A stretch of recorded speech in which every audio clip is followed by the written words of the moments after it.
was transferred to Fort Meade, Maryland. Fort Meade is known for being the headquarters of the NSA. Doug said he wasn't working for the NSA, but for a unit nearby. Oh, he was totally working for the NSA. Probably. Fort Meade was also home to a giant warehouse of files. Row after row, shelf after shelf, floor after floor. It was a giant archive of government activity, and much of it top secret. Ooh, like where they keep the Ark and all that stuff? No, this place was just files. Well, I'd still like to snoop around there.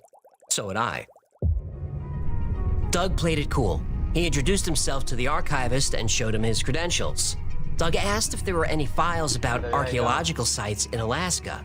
He didn't say pyramid or anything like that. He kept his questions non-specific. The archivist didn't blink. He wrote down a few numbers and handed Doug a slip of paper. The floor, the row, the shelf. Doug was getting closer. He found the Alaska files. He pulled a few and settled into a reading room. But he wouldn't get the chance to learn anything. Here come the If you follow this channel, you know that many of these videos come from your suggestions. And I get emails all the time from people who want content about UFOs. Others want lost cities, strange disappearances, or reptilian humanoids. Today, we fulfill all these requests in one video. There is no other place on Earth steeped in more mystery than Mount Shasta. Aliens, Doug turned around and asked what they meant. He was just looking at archaeological sites in Alaska. They said, "We know what you're looking for. You need to leave the building immediately."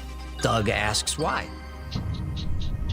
They don't want As you us messing approach with Mount them up Shasta, there the first thing you anymore. They notice don't want you is how messing with them absolutely up there out of anymore. place it They is. don't want Though it's one of the anybody tallest peaks in messing North with America, Wait, it's not directly connected messing to with any who other up mountains. there? It Well, that's stands what Doug alone wanted and to know, seems to but the leap two off the guys, landscape. Men in black. And over Right. 14,000 They realized feet they above just sea said level. too much. Mount Shasta Doug is left so the tall warehouse, and steep that it resumed his pierces the duties, and clouds kept quiet. and creates its own But weather. after he left the Located service, in he Northern went public with the California, story. Mount It Shasta turned is out actually that a not only is the semi-active pyramid volcano. real, Its the last military major knows eruption was in exactly where it 1250, is. but as They also recently as know last what year, the pyramid Mount is. Shasta was oozing lava that Because caused they're the several ones fires operating in it. the surrounding Yahtzee! forest. And just about every type of paranormal event you can think of converges at Mount Shasta. UFO sightings, mysterious disappearances, lost cities, ghosts, gods, everything. Marty Johnson Mount shook his Shasta head and legends quietly exist in laughed. every culture that's As an lived engineer in its the shadow. Navy during World War II, he worked on more than his share of top-secret projects. But this was something else. He was flown from Omaha, Nebraska to Unalakleet, Alaska, wherever that was, and then rushed onto a white bus with blacked-out windows. On the bus were a few engineers and technicians. Once everyone was settled, the bus started driving east. Nobody was told where they were going, or specifically what they were doing. And honestly, Marty didn't care. This was exciting. He was flown from Omaha, Nebraska to Unalakleet, While most of the passengers seemed nervous, Marty was smiling ear to ear. He felt like a character in a spy novel. After the war, Marty was recruited by Western Electric Manufacturing. Well, technically, he worked for Bell Labs, created from the engineering department of Western Electric and half owned by AT&T. When offered the job, Marty didn't need much convincing. He'd be working on highly classified projects for the military. His specialty was electrical engineering, but Marty Johnson could build or fix anything you threw at him. He liked a challenge, and working on cutting-edge tech was right up his alley. In the late 40s, he worked with transistors. These little devices revolutionized electronics. He had no idea how Bell came up with the idea, but wow, did they change everything. Aliens gave them the transistors. Maybe.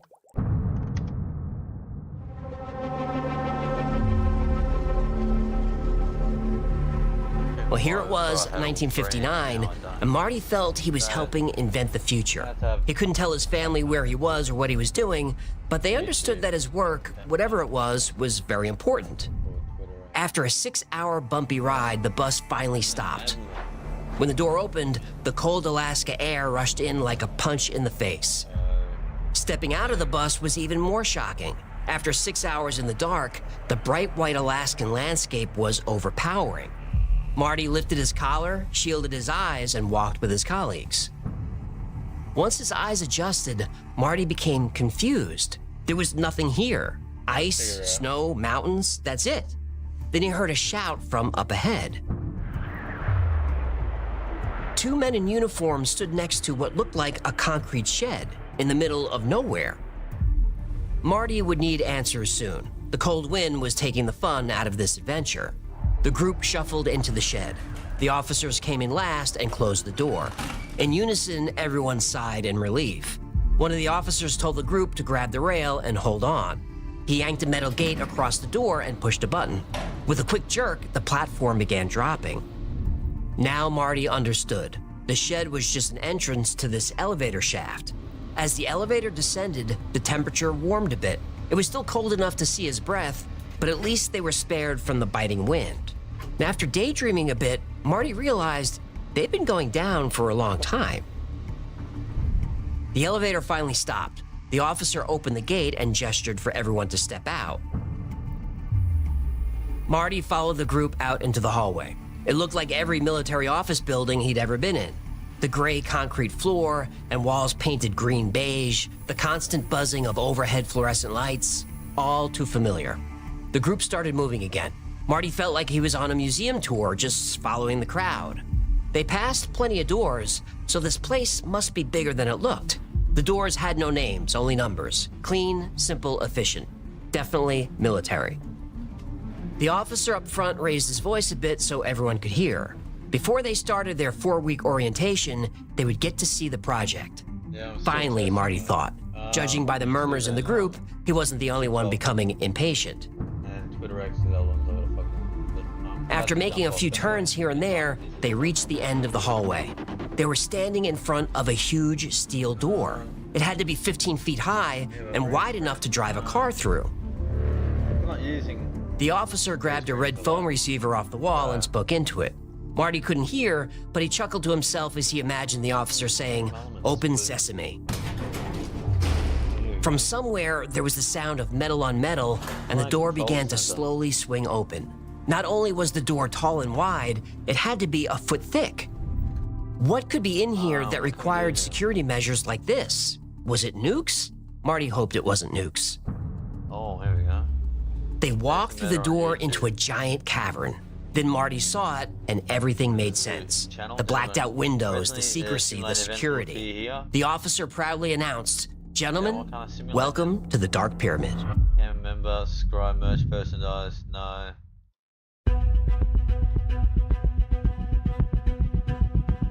In the spring of '78, Lee Pearson was at the Unalakleet Airport trading war stories with a fellow vet. Lee retired and became a teacher, but his new friend, a helicopter pilot, was still in the service. The pilot could tell Lee was missing the excitement of the old days, so he made him an offer. He was making a quick run into the infamous Alaska Triangle. Lee, I got something that will get your blood pumping. We're taking some important equipment out to a secret base near Denali. You know Mount McKinley? We'll be in and out in 4 hours. You want to tag along? Lee said absolutely. They hopped in the helicopter and started flying due east. After just under 2 hours of flight time, the pilot gave Lee a heads up. Okay, we're just about 5 miles out. Things are about to get weird. Our instruments are going to go crazy. You're going to hear all kinds of alarms. Don't panic. And we'll go VFR the rest of the way, and we'll be fine. VFR? Visual flight rules. Basically, you turn off autopilot, keep the ground in sight, and keep your eyes open for obstacles. Got it. Then the helicopter's electronics went haywire. The radar screen went out. The compass needle was spinning like a fan. Lee was visibly nervous. Then all the power in the helicopter, the instruments, lights, everything went black. Data setup, bot, and tipping, browse, overlay. But the helicopter kept flying. A few minutes later, it touched down. Within seconds, a ground crew was refueling them, with the engine running and the rotor spinning. Lee looked around. There were a couple of small guardhouses with towers. He saw 2 or 3 Quonset huts. Boxes of equipment were piled here and there. Razor wire was everywhere. Lee looked up. Overhead, a C-130 was flying tight circles over the area. Then 6 men in black uniforms start yanking crates of cargo. Lee, being a military man himself, notices the uniforms have no insignia, no unit patches, no rank, no name tape, no identification of any kind. There are men around the perimeter of the landing zone. They're heavily armed and aiming at the helicopter. Lee looks behind them. There's a Jeep parked just a few yards away. On top of it is a .50 caliber machine gun. It's loaded, manned, and aimed right at them. Lee glances nervously at the pilot, who gives him a look that says, "Relax, this is normal." In 3, maybe 4 minutes, they're airborne and headed west, back to the airport. Once they get about 5 miles from the site, all the instruments come back on and everything is working perfectly. Oh, sweet there. Lee asks the pilot, "What the hell was that?"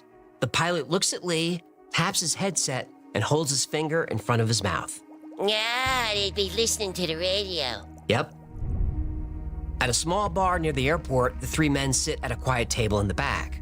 A waitress drops off a round of beers. Lee grabs one, takes a sip, and says, "Okay, let's hear it." That place is more secret than the Manhattan Project. Nobody's supposed to know it even exists. Deep underground is a giant pyramid made of black stone. They think it's stone anyway. Lee asks who would build a giant pyramid underground and why. All they know is that it's thousands of years old. They've had techs and engineers working there since the 50s. It's a power generator of some kind. And this thing puts out a lot of juice. This sounded crazy to Lee. He asked how much power does the pyramid generate? The pilot said, "Enough to power the whole country."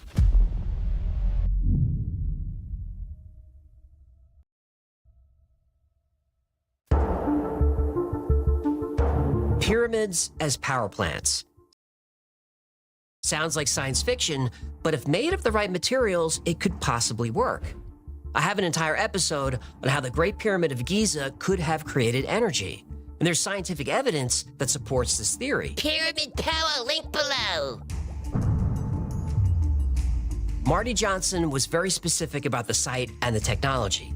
He said the pyramid was He said the pyramid is 550 feet tall, with the base 700 feet below the surface. The angles of the pyramid were 48 degrees, not 45. I don't know why this is important, but Marty said it was. There were enclosed control rooms at each corner. The control rooms measured the energy flowing through the pyramid. The purpose of the project was energy distribution. If they ever got this to work, we don't know. But Marty Johnson's son said his father built a replica of the pyramid made out of aluminum. He ran a small amount of voltage through the pyramid, and that energy was then magnified. This mini pyramid produced more than enough electricity to power their entire house and farm. It's been theorized that the pyramids in Alaska, Egypt, Indonesia, and other places formed an ancient energy grid. They pulled electricity out of the zero-point field and transmitted it around the planet, maybe even around the solar system. Free energy cover-up, link below. Right. I have an entire episode about inventors who discovered ways to pull energy from the quantum field that exists everywhere. And what happened to those inventors? All died of mysterious causes. So, is the Dark Pyramid an energy device? We don't know. We have to find it first.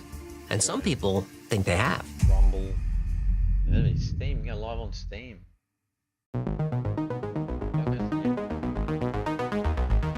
When Doug Mutchler went public with his story, he used the perfect conduit. He contacted Linda Moulton Howe. If you follow UFO news or you're a fan of Coast to Coast, you know who Linda is. In case you don't, she's an investigative journalist who's been covering UFOs, aliens, and conspiracies for a long time. She actually won an Emmy for one of her UFO documentaries. Yo, Linda is the UFO OG. She is. She's a legend in the field. She also does her homework. So when Doug emailed her, she got copies of his ID, addresses, and phone numbers. But most importantly, she wanted a copy of his DD-214. Oh, well, obviously. Oh, you know what a DD-214 is? Of course I do. Well, then tell the people. No. I don't want to step on your fins. You go ahead. DD Form 214 is a certificate from the U.S. military that lists everything about your service. The date and place of duty, the date and place of release, assignments, rank, education, MOS, job specialty, decorations, medals, everything. Doug Mutchler produced this document. He was telling the truth. Once Linda reported on the pyramid, other people started coming forward with their own accounts of the Dark Pyramid. Marty Johnson and Lee Pearson's stories come from their sons who heard them firsthand. Linda heard from a retired naval captain stationed in Alaska. He noticed that aircraft communications always malfunctioned when flying over a certain area, east of Unalakleet and west of Mount Denali. Radar showed massive electromagnetic energy coming from the area. When the captain saw the report about the Chinese nuclear test, he thought the pyramid could be the problem. So he did the logical thing. He reported it to his superior officer. Stupid. Soon after, he was told to be quiet or face court-martial. Told ya. Lee Pearson's son, Bruce, believes his father's story. In fact, he thinks his father gave him enough information to find the location of the Dark Pyramid. So Bruce took that information, went to Alaska, hired a plane, and And? he might have found it.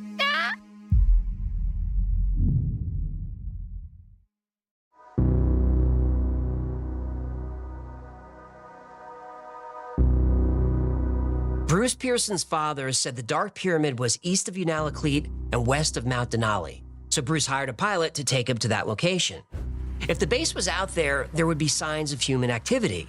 After almost 2 hours of flying, they came across a patch of land that looked squared off. Go back over that spot again. Yeah. That's not natural. That is not natural. It's not a perfect square, but there are right angles and straight lines. When they came around for another pass, they found the remains of an old road, a road that doesn't appear on any maps. And the most amazing discovery of all, they found an old airstrip. This also does not appear on any maps. So at some point in the past, somebody was using that road and airstrip for something.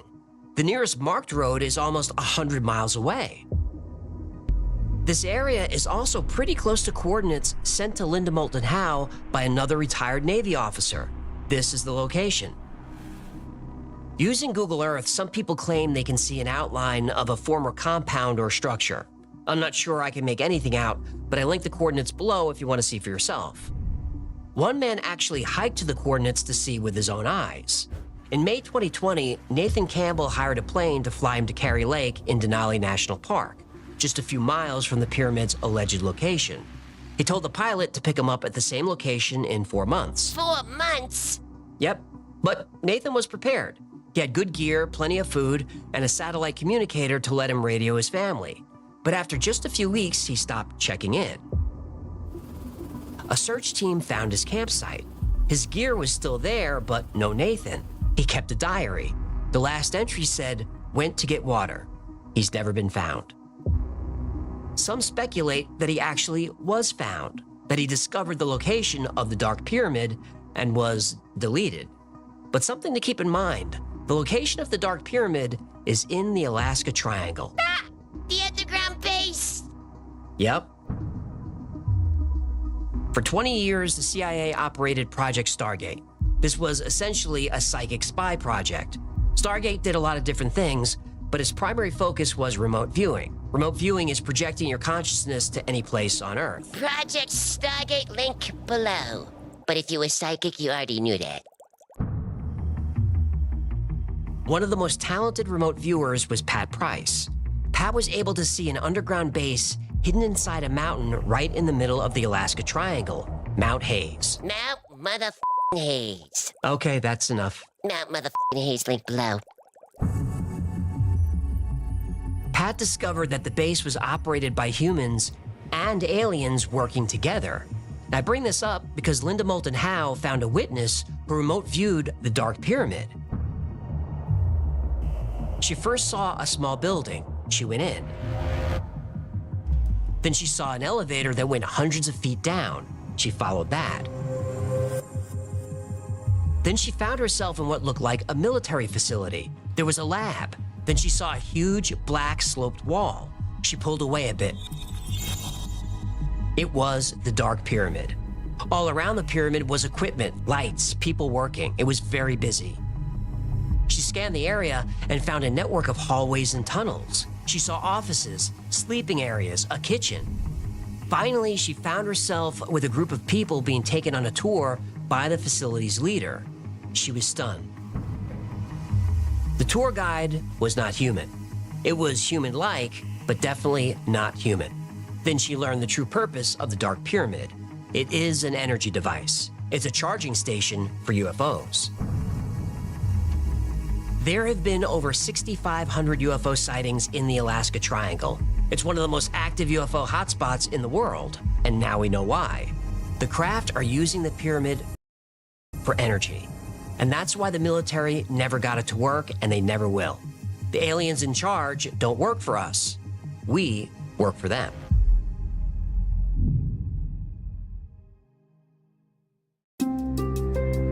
When Linda Moulton Howe exposed the Dark Pyramid in 2012, the story was a phenomenon.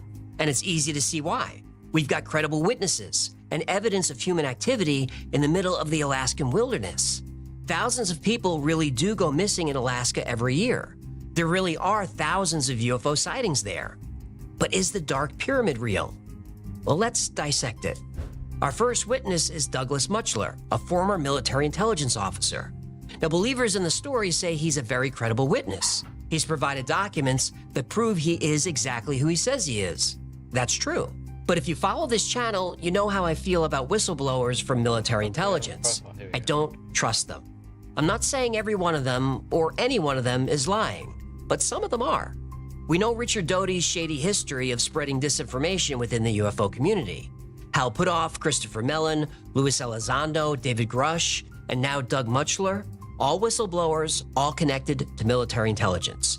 Now, I'm not saying Doug Mutchler is lying, but I do view his story skeptically. In his defense, the Chinese did detonate an underground nuke on May 22nd, 1992. But that's 5 or 6 months earlier than Doug claims. But he waited 20 years to come forward. Maybe some of his details are hazy. He said almost 40 other soldiers saw the news report about the underground pyramid. None of those soldiers have come forward. If you go to Linda's website, earthfiles.com, you could see the original emails Doug sent to her.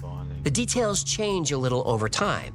At some point, he says China informed the UN about the underground test. That didn't happen. When the nuke went off in May, the world was taken by surprise, and the UN condemned the test.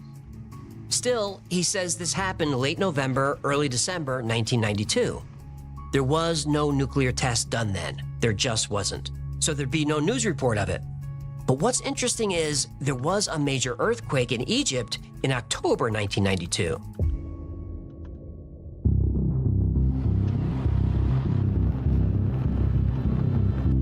The earthquake was a 5.3, the highest ever recorded in the area. At least 500 people died.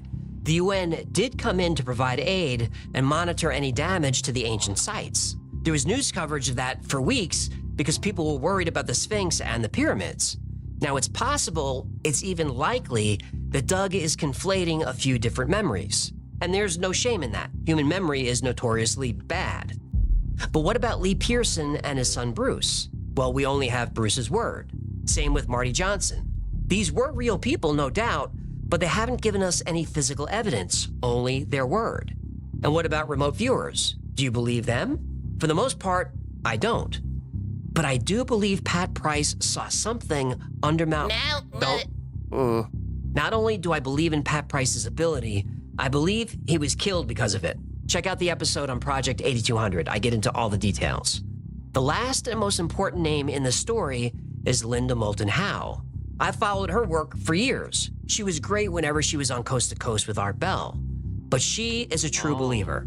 Yes, she does her homework, but she goes into a story believing it, and she focuses on investigating details to support the story. Lots of UFO and paranormal researchers do this. Almost all of them do. I approach these stories from the other side. I go in not believing, but I don't focus on debunking. I honestly try to find as much evidence as I can to defend a hard-to-believe story. Sometimes after researching, I'll change my mind. I thought the hollow moon theory was nonsense until I did an episode on it. Now I'm pretty sure the moon is weird.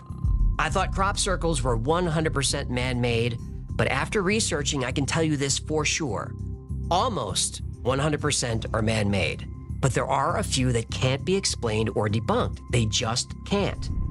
I don't know if there's a pyramid buried in Alaska, but if there is, I'm pretty sure it can generate energy, just like the Great Pyramid of Giza did when the Anunnaki built it 130,000 years ago.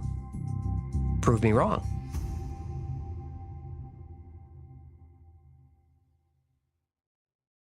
Thank you so much for hanging out with me today. My name is AJ, that's Hecklefish. Jump up, and get down. This has been the Y-Files. If you had fun or learned anything, do him a favor, like, subscribe, comment, share. That stuff really helps him out. And like most topics we cover on this channel, today's was recommended by you. So if there's a story you'd like to see or learn more about, go to thewhyfiles.com/tips. Remember, The Why Files is also a podcast. I know, another compilation.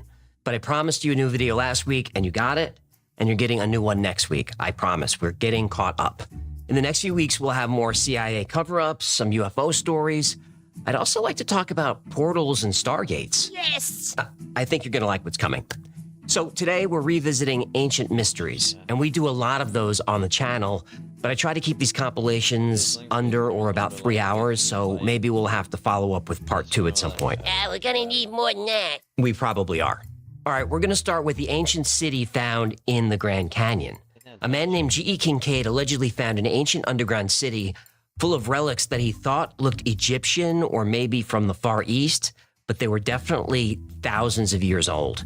It was even covered in local newspapers, but then Kincaid called the Smithsonian, then suddenly the story disappears. The Smithsonian covers up a lot of stuff. They do. Their shenanigans are sprinkled all over the channel, and they have millions of artifacts that we're just not allowed to see. And don't try to visit the part of the canyon where this ancient city allegedly is, because if you do, out of nowhere, you're going to see unmarked planes and black helicopters, and I'm going to show you this in the episode. Hey, since we fund the Smithsonian, shouldn't we be able to audit them anytime we want? Well, I think we should be able to audit any part of the government we want. It's our money. Audit the Smithsonian and audit the Fed. Amen, brother. Wow. Didn't even know you watched me talk. Hang on, Eddie, hang on. I'm gonna deal with it. Just give me a second. Will you calm down? Hey, human! What are you doing? I'm glad you're there. Look, I'm in the midst of an emergency. I need to borrow your car, $2,000, and 2 pair of your wife's pantyhose.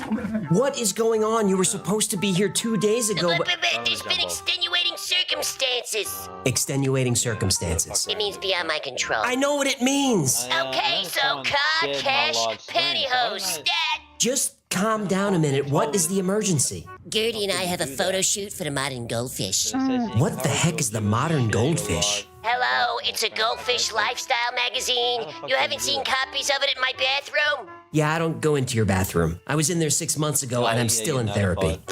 What a snowflake.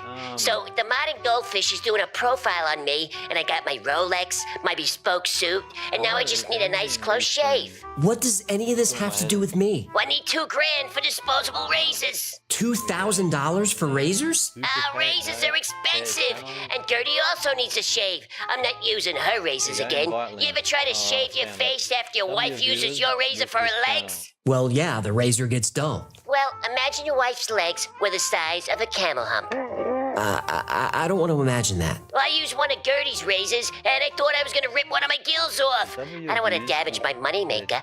God forbid. Look, you don't need any of those disposable razors. Just try Henson Shaving. Oh, is that today's sponsor? It sure is. Henson Shaving is a family-run aerospace business that makes a precision quality safety razor.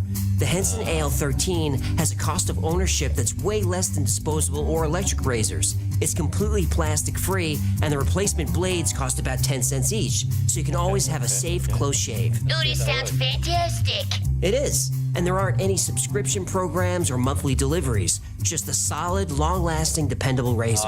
Click the link in the description to get your very own Henson AL13 and use the code THEWhyFiles to get 100 free blades with your order. That'll give you 3 to 5 years worth of shaves. Okay, I'm on it, but look, I'm still going to need those pantyhose. I know I'm gonna regret asking this, but why do you need a pair of pantyhose? 2 pairs. Why do you need them? Well, why do you think? After Gertie shaves her legs, she gets cold. Have you ever seen chicken skin on a camel's legs? It ain't pretty. So tell your wife to make with the pantyhose too sweet. What is it, baby? What is it? Hang on, I'll ask. Hey, yes, she wants you to make sure they're fishnets. Yeah, this is not it. You don't want to fuck around and watch it. In 1908, President Teddy Roosevelt wanted to declare the Grand Canyon off limits to all timber and mining operations. It would take another 11 years for Congress to designate the Grand Canyon a national park. Sensing a final opportunity for adventure, explorer G.E. Kincaid took a boat down the Colorado River and through the Grand Canyon. The canyon was rich in minerals like gold, silver, and copper, and Kincaid wanted to see what he could find before the area was closed off for good. About 40 miles upriver from the El Tovar Crystal Canyon, Kincaid saw stains in the sediment formation about 2,000 feet up. He tied off the boat and got out to investigate. Kincaid couldn't find a trail, but after a short hike, he found something interesting covered in desert brush. Steps, hundreds of them, carved in sandstone, steps that wound their way up to a high shelf on the side of the canyon. He followed the steps until he came across a cavern entrance, an entrance that was clearly man-made. Kincaid entered the cavern and turned on his flashlight. On the walls, he saw writing, but it wasn't English or Native American writing. It was ancient Egyptian hieroglyphics. Kincaid lifted his flashlight and saw that the tunnel ran far into the distance. He didn't realize it at the time, but this was only the beginning.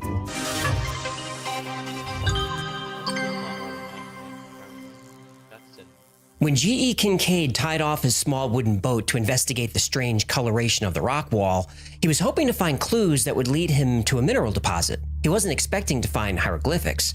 When Kincaid noticed chisel marks in the walls, he drew his pistol, turned on another light, and slowly walked deeper into the gloom. He kept detailed notes of everything he saw. The main passageway is about 12 feet wide. Now we're into 9 feet toward the farther end. About 57 feet from the entrance, the first side passages branch off to the right and left, along which on both sides are a number of rooms about the size of ordinary living rooms of today, though some are 30 by 40 feet square. These are entered by oval-shaped doors and are ventilated by round air spaces through the walls into the passages. The walls are about 3 feet 6 inches in thickness. The passages are chiseled or hewn as straight as could be laid out by an engineer. The ceilings of many of the rooms converge to a center. The side passages near the entrance run at a sharp angle from the main hall, but toward the rear they gradually reach a right angle in direction. G.E. Kincaid now realized he was in a huge complex. He estimated that as many as 50,000 people could have lived here. In some rooms, he found granaries with shelves of glazed pottery, many of which still contained seeds. He found cooking areas and a huge dining hall. The rooms were full of ancient artifacts. Kincaid carefully wrapped a few small metal and ceramic objects for later study. Another large room Kincaid described as an area for metalwork, a technology that should not have existed in this area. Here are found tools of all descriptions made of copper. These people undoubtedly knew the lost art of hardening this metal, which has been sought by chemicals for centuries without result. On a bench running around the workroom was some charcoal and other material probably used in the process. There's also slag and stuff similar to mat, showing that these ancients smelted ores, but so far no trace of where or how this was done has been discovered, nor the origin of the ore. G.E. Kincaid explored the underground complex for several hours, still having no idea when this place was used, what it was used for, or who the builders were. Then he came across another large room, a crypt. The crypt had shelf upon shelf and row upon row of mummies, dozens of them. At this point, G.E. Kincaid realized that if he was going to explore this entire underground city, he was going to need help. G.E. Kincaid sent a few artifacts to the Smithsonian along with his notes of what he found. He requested financial and logistical support for what he felt was the most significant archaeological discovery ever made. The Smithsonian agreed. A few weeks later, Professor S.A. Jordan arrived with a team of about 40 scientists, researchers, and laborers to excavate and explore the ancient underground city. Now with more lights and manpower, the scientists realized that the cave system layout wasn't random. It was a symmetrical, deliberate design. The tunnels all led to a central chamber. In the chamber was a large statue of what Kincaid thought looked like Buddha. Like butter. Buddha. What I say. Over 100 feet from the entrance is the cross hall, several hundred feet long, in which are found the idol or image of the people's god sitting cross-legged with a lotus flower or lily in each hand. The cast of this face is oriental, and the carving in this cavern. The idol almost resembles Buddha, though the scientists are not certain as to what religious worship it represents. Taking into consideration everything found thus far, it is possible that this worship most resembles the ancient people of Tibet. No, I didn't think we were allowed to say Oriental. Are we bringing that back? We're not. This was written over 100 years ago. So Oh, right, when we had freedom of speech. no, Oriental in this context just means Eastern. Because of this discovery, Kincaid's team started calling the complex the Citadel. The crypt was one of the bigger rooms discovered. Now, with enough light, Kincaid was able to fully describe what he saw. The walls slant back at an angle of about 35 degrees. On these are tiers of mummies, each one occupying a separate hewn shelf. At the head of each is a small bench, on which is found copper cups and pieces of broken swords. Some of the mummies are covered with clay, and all are wrapped in a bark fabric. The urns or cups on the lower tiers are crude, while as the higher shelves are reached, the urns are finer in design, showing a later stage of civilization. It is worthy of note that all the mummies examined so far have proved to be male, no children or females being buried here. This leads to the belief that this exterior section was the warriors' barracks. Kincaid, Jordan, and the Smithsonian team explored the entire cave complex. They were overwhelmed with evidence that this was not some faraway temple occupied by a few priests. This was a huge city lived in by thousands of men, women, and children for hundreds or possibly thousands of years. The question nobody could answer was, who were they? By the end of the expedition, G.E. Kincaid and Professor Jordan's team had discovered hundreds of rooms, barracks, granaries, metalworking shops, temples, and many, many living quarters. Though most of the rooms were empty, thousands of artifacts were found. They found swords and shields made of copper, bronze, and a gray metal that scientists couldn't identify. They thought it looked like platinum. They found pottery, urns, utensils for cooking, small yellow stones called cat's eyes, and large stone tablets, all engraved with hieroglyphics. On all the urns or walls over doorways and tablets of stone which were found by the image are the mysterious hieroglyphics, the key to which the Smithsonian Institute hopes yet to discover. The engraving on the tablets probably has something to do with the religion of the people. Similar hieroglyphics have been found in southern Arizona. Among the pictorial writings, only 2 animals are found. One is of prehistoric type. Even with all the relics and all the writing Kincaid and Jordan found, they were still no closer to determining who built the citadel in the Grand Canyon. They thought some of the statues looked Tibetan, but they weren't quite right. They thought the writing looked Egyptian. Again, that wasn't quite right. There were experts on site, none of whom could identify the statues or translate any of the text. But there were 2 things that the researchers could agree on. One, the civilization that built the citadel was very advanced, far more advanced than the native tribes that occupied the area for a few thousand years. This now lost civilization worked bronze many years before the Bronze Age began. They understood division of labor and agriculture when every other society on Earth was presumably still hunting and gathering. These are discoveries that went against everything that was taught in mainstream archaeology and anthropology. A civilization like this shouldn't exist. Ooh, what was the second thing? What? Well, you said the eggheads agreed on 2 things. What was the second thing? Right. They agreed that the civilization that built the citadel in the Grand Canyon didn't emerge there locally. This civilization arrived there from the other side of the world.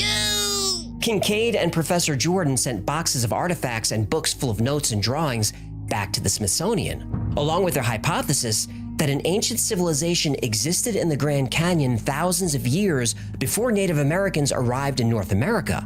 These people were technologically advanced, educated, skilled, and spiritually complex.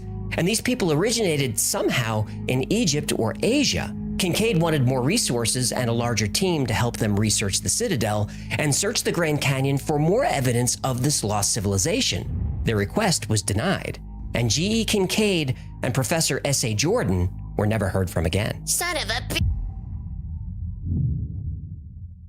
In northern Arizona is one of the most spectacular natural wonders on Earth, the Grand Canyon. Carved over millions of years by the Colorado River, the Grand Canyon is more than just a pretty landscape and a spot for tourists to take selfies.